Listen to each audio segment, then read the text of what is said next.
Let's talk about DI Group. Now, recently, the NMC made a ruling on the documentary by Joy News called Militia in the Heart of the City. Now, the position of Joy News is that although we accept the ruling of the NMC, we disagree with it. Government, however, considers the ruling of the NMC to be in their favor. And so for that reason, I will say congratulations to the government of Ghana. So now that the ruling is out of the way, I have a few questions that I want us all to think about regarding this DI Group situation. How did DI Group come to be resident at the Osu Castle? Who gave them permission to be there?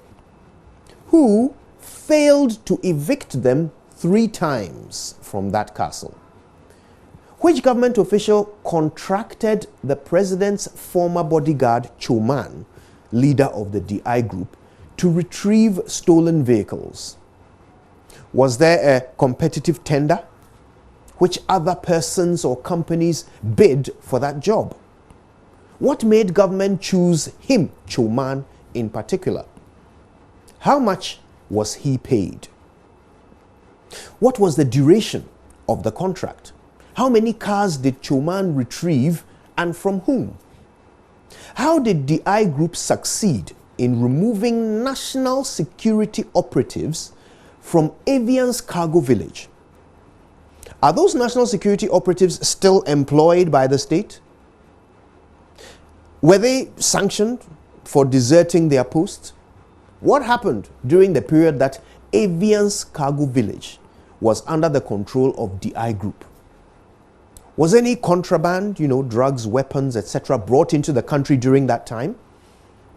Has an investigation been launched into the events that transpired during this time that the cargo village was not under state control? What is the progress of this investigation, if there is one? Why were there no arrests when national security launched the operation to regain control of the cargo village from DI Group? When exactly were DI Group evicted from the Osu Castle? Why were the evicted illegal occupants allowed to have a party at the castle after their supposed eviction?